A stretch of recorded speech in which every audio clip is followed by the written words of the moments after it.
Hello guys, start करते हैं हम लोग फिजिक्स के कुछ इंपॉर्टेंट टॉपिक्स के बारे में बात करेंगे और उनके न्यूमेरिकल और थ्योरम के बारे में बात करेंगे। तो देखिए, आज हम लाइव आना चाहते थे लेकिन कोई प्रॉब्लम हो गई थी, इसलिए नहीं आ पा रहे थे उसमें। ठीक है ना, तो इसलिए जो है थोड़ा सा वीडियो अपलोड करना पड़ रहा है।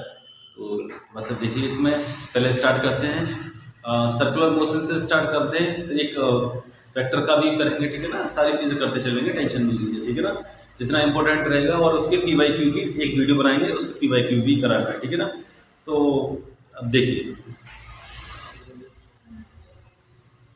थोड़ा वेक्टर के बारे में देख लेते हैं। पहले वेक्टर का हल्का सा रिवीजन करते हुए चलेंगे, ठीक है, फिर उसके न्यूमेरिकल बताते चलेंगे, ठीक है, उस पर काम करते चलेंगे, ठीक है ना।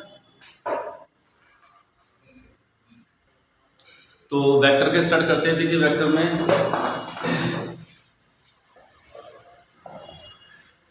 दूसरा वेक्टर की बात कर रहे हैं हम।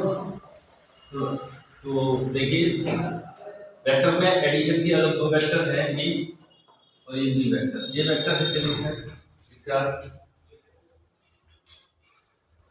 तो ए वेक्टर के लिए A1 I plus A2 J plus A3 के अगर इसका मैग्नीट्यूड निकालेंगे तो मैग्नीट्यूड की बात करते हैं तो मैग्नीट्यूड बराबर under root A1 square plus A2 square plus A3 square, ठीक है ना। तो इस तरीके से इसका मैग्नीट्यूड निकलेगा और इसका यूनिट वेक्टर निकालते हैं। यूनिट वेक्टर जो बताता है, यूनिट वेक्टर जो बताएगा वो वेक्टर की डायरेक्शन को रिप्रेजेंट करेगा, ठीक है ना। तो वेक्टर की डायरेक्शन को रिप्रेजेंट करेगा तो यूनिट वेक्टर ए क्या बराबर होता है ए वेक्टर अपॉन ए का मॉड।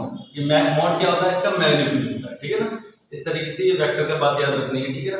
अब दो वेक्टर का एडिशन की बात करें, दो वेक्टर हैं ए और बी, इसका एडिशन निकालेंगे तो आर वेक्टर जो होता है उसका magnitude is equal to under root, ठीक है, मैग्नीट्यूड स्क्वायर बी स्क्वायर और प्लस 2ab cos थीटा। इस तरीके से हम इसका मैग्नीट्यूड निकालेंगे। अगर इसकी डायरेक्शन निकालें इस तरीके से देखेंगे, एक वेक्टर ये है और बी वेक्टर ये वाला है, ठीक है ना, ये वेक्टर ये है। तो इसका मैग्नीट्यूड की बात करें हैं तो आर वेक्टर ये होगा, ठीक है। यहाँ से अल्फा इसकी डायरेक्शन है तो tan अल्फा बराबर जो होगा, और यहाँ इन दोनों के बीच का एंगल ये वाला थीटा होता है, जो ये थीटा ये लिया है और tan अल्फा हमारा ये है, ठीक है। तो tan अल्फा बराबर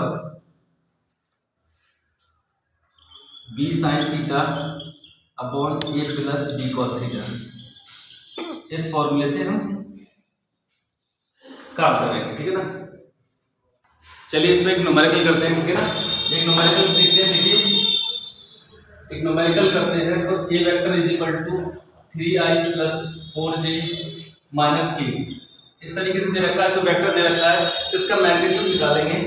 इसकी मैग्नीट्यूड की बात करें तो बराबर अंडर रूट ये i के बगल में जो है इसे कोफिशिएंट 3 का स्क्वायर और ये j के बगल में ये है 4 का स्क्वायर और यह है -1 का स्क्वायर। तो कितना हो जाएगा, अंडर रूट 3 का स्क्वायर 9 प्लस 16 प्लस 1 का स्क्वायर 1 हो जाएगा। तो अंडर रूट कितना हो जाएगा 26। तो इसका मैग्नीट्यूड कितना हो गया 26। अगर इसकी डायरेक्शन की बात करें, डायरेक्शन बोले तो यूनिट वेक्टर का फॉर्मूला बताया था, ए क्या ए वेक्टर अपॉन मैग्नीट्यूड ए। तो बराबर ए वेक्टर की वैल्यू कितनी है, वो जो वेक्टर की वैल्यू से पुट करेंगे, ध्यान रखना 3i plus 4j minus k upon इसकी वैल्यू अंडर रूट 26। इस तरीके से इसका यूनिट वेक्टर आ जाएगा जो कि इसकी डायरेक्शन की इस वेक्टर की डायरेक्शन को रिप्रेजेंट करता है, ठीक है। एक क्वेश्चन और लेते हैं। देखिए, क्वेश्चन ये है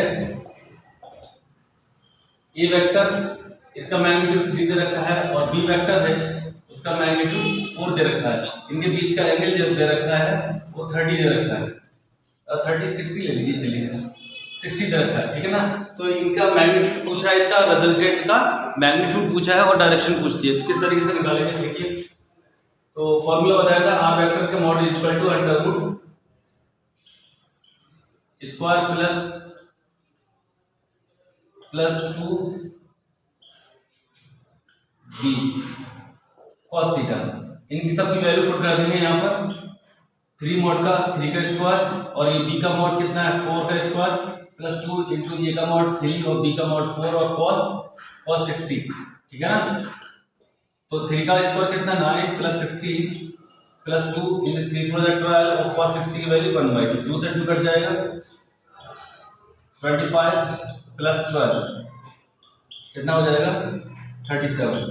इस तरीके से इसका मैग्नीट्यूड निकलेगा। डायरेक्शन की बात करेंगे tan alpha is equal to बराबर हो जाएगा b sin theta upon a plus b cos theta. ठीक है ना। b की वैल्यू कितना है 4 sin 60 अपॉन